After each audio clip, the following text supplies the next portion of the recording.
अस्सलामु अलैकुम वरहमतुल्लाहि वबरकातुहू। नाज़रीन, आज के इस वीडियो में हम बयान करेंगे कि मुँह से बदबू क्यों आती है। मुँह से बदबू आने के वजूहात क्या हैं और उसका इलाज क्या है। ये बीमारी अब हमारे माशरे में बहुत आम हो रही है कि बहुत सारे लोग इस बीमारी का शिकार होते हैं।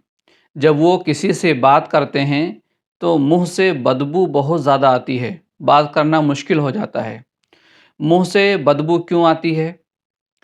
मुँह से बदबू आने के कई सारी वजूहात होती हैं। नंबर 1, मांस-खुरा, जैसे दाँतों की बीमारी कहते हैं। दाँतों के अंदर कीड़े लग जाते हैं। कुछ लोग जैसे पान गुटखा खाते हैं या नहीं भी खाते हैं तो भी अगर उनके दाँतों के अंदर गैप है, खला है, तो उसमें खाने की चीज़ें भर जाती हैं, जैसे गोश्त है और जो चावल रोटी वगैरह खाते हैं तो वो वहीं पे फँस जाता है, जहाँ पे खाली जगह रहती है। तो अगर वो मुँह की सफाई सही तरीके से नहीं कर पाते हैं, जिसकी वजह से वो खाना जब दाँतों के अंदर फँस करके गलता और सड़ता है, तो वहाँ से बदबू आती है। तो ये दाँतों की बीमारी होती है, मांस-खुरा जिसको कहते हैं। तो ये दाँतों की बीमारी के वजह से भी मुँह में बदबू आती है, मुँह से बदबू आती है। दूसरी वजह है कि मैदे की ख़राबी। जब हम खाना खाते हैं, तो मैदे का काम क्या है कि खाने को हज़म कर देना। अगर खाना हज़म हो गया तो वो जुज़्व बदन बनता है, बदन में ताकत आती है। और अगर खाना हज़म नहीं हुआ तो वो पेट के अंदर गलता और सड़ता रहता है, जिसकी वजह से जब इंसान एक आदमी बात करता है तो उसके मुँह से बदबू आती है।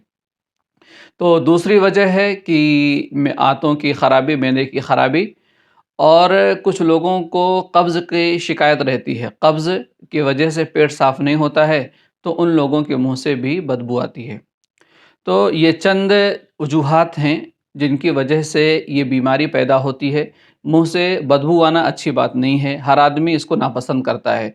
लेकिन कुछ लोग इस बीमारी के शिकार होते हैं, लेकिन उनको सही इलाज नहीं मिलता है, उनको सही बीमारी का इलाज नहीं मिलता है या सही इलाज की तरफ रहनुमाई नहीं मिलती है, जिसकी वजह से वो परेशान रहते हैं और शर्मिंदगी का सामना करना पड़ता है। इसका इलाज हम आपको आसान तरीके से बताएँगे। अगर आपके दाँतों की बीमारी है या मांस-खुरा है, पायरिया जिसको बोलते हैं, अगर वो है, तो दाँतों की सफाई अच्छे तरीके से करें। मिसवाक का इस्तेमाल करें, हर खाने के बाद मंजन करें, पेस्ट करें, कोई भी नीम का मिसवाक करें या पेस्ट वगैरह इस्तेमाल करें, जिससे क्या है ये बीमारी दूर हो जाएगी। अगर मांस-खुरा की बीमारी है तो उसका इलाज कराएँ। उसकी दवा मिल जाती है आपको, दाँतों के डॉक्टर के पास जाएँ, वहाँ पे इसकी बीमारी का इलाज कराएँ। इंशाअल्लाह जब वो बीमारी ख़त्म होगी तो मुँह से बदबू आना बंद हो जाएगा। इसी तरह से अगर किसी को मैदे की ख़राबी की वजह से या खाना हज़म नहीं होता है, उसकी वजह से मुँह से बदबू आ रही है, कब्ज़ की शिकायत है, तो मैदे की इस्लाह करें, कब्ज़ दूर करें। मैदे की इस्लाह के लिए, कब्ज़ को दूर करने के लिए हमारे क्लिनिक पे बहुत बेहतरीन और मुजर्रब दवा है, जिसके इस्तेमाल करने से मैदे की इस्लाह हो जाती है, अक्सीर मैदा है।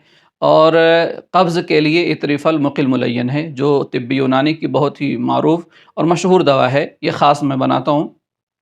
अगर ये दवा इस्तेमाल करेंगे तो इंशाअल्लाह कब्ज़ की बीमारी और मैदे की इस्लाह हो जाएगी।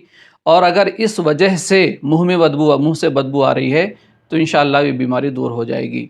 और तिब्बी यूनानी की एक बहुत ही मशहूर और मुजर्रब दवा है, जिसको हम जवारिश जालिनूस के नाम से जानते हैं। जवारिश जालिनूस, ये हकीम जालिनूस के पूरी ज़िंदगी का सरमाया है। अगर ये दवा हम जवारिश जालिनूस इस्तेमाल करते हैं तो इंशाअल्लाह जो पेट की ख़राबी है, मैदे की इस्लाह भी होगी और मुँह की बदबू भी दूर हो जाएगी। तो जो मुँह से बदबू आती है, वो बदबू इंशाअल्लाह ख़त्म हो जाएगी।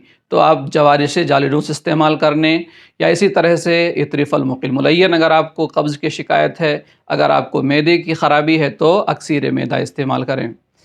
और मामूल बनाएँ कि हर खाने के बाद आप सौंफ और इलायची का इस्तेमाल करेंगे। जैसे खाना आपने खा लिया तो उसके बाद एक इलायची ले लीजिए और इतना थोड़ा-सा सौंफ ले लीजिए। सौंफ और इलायची इस्तेमाल करेंगे तो इंशाअल्लाह आपके मुँह से बदबू नहीं आएगी। तो ये चंद चीज़ें हैं जिसको इस्तेमाल करके आप मुँह की बदबू की जो बीमारी होती है اس سے آپ بچ سکتے ہیں۔ اسی طرح سے اگر آپ کو کوئی بیماری ہے، کچھ پوچھنا چاہتے ہیں تو انشاءاللہ ہمارے آپ کمنٹ باکس میں لکھیں، آپ سے رابطہ کیا جائے گا۔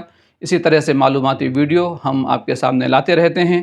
آپ سے گزارش ہے کہ آپ ہمارے ویڈیو کو لائک کریں، اگر ویڈیو اچھی لگے تو شیئر کریں۔ پھر ملیں گے ایک نئی ویڈیو کے ساتھ۔ السلام علیکم ورحمۃ اللہ وبرکاتہ۔